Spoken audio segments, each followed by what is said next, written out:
Last year, Korea became our second largest destination for U.S. cheese. It increased over the past 5 years, 217%. The U.S. supplier has been working with the Korean buyer for a number of years, mainly in the cream cheese product. During the last 2 years, they've introduced a single-serve cream cheese to the Korean market, and that has taken off. And as a result of that, they've identified other cheese varieties, and they came out with a single-serve string cheese, and that has turned out to be a success. I mean, we've been working in the Korean market for about a decade now, and up until recently, the U.S. was not seen as a cheese supplier, a major cheese supplier, let alone a cheese supplier. It came about as a result of a long-term relationship between a U.S. supplier and a Korean buyer. They were initially engaged in the U.S. cream cheese business, and back last June they introduced a single-serve U.S. string cheese to the market, especially to the convenience stores. So they launched it in June of 2008, and within 6 months they've increased their imports to 2 containers per month. Our role as the U.S.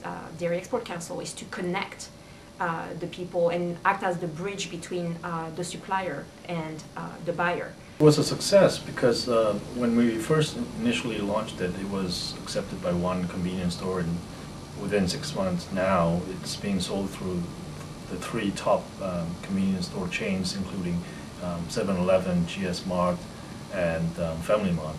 And also it is the second best-selling dairy product in the convenience stores after fluid milk. We have increased now our funding to Korea by 18% over last year to do more work, even at the consumer level, which is the part where we're still at the awareness level when you look at the marketing pyramid, and and at the consumer level you're trying to change behavior. This is a typical example of a long-term relationship where there is trust and there is understanding of the market by the U.S.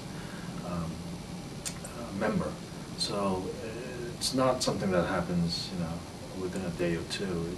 There is better understanding between the 2 companies, so they are able to identify products that would meet the market needs. This is why we're spending more time in this market, because it's really a core market for us now. Our role was in supporting them in the promotion of the products, but far before that, it is the trade servicing role that we do, which is important, which is essential, especially for new members coming into the market. We identify potential partners that are able to accommodate the supplier's products into the market.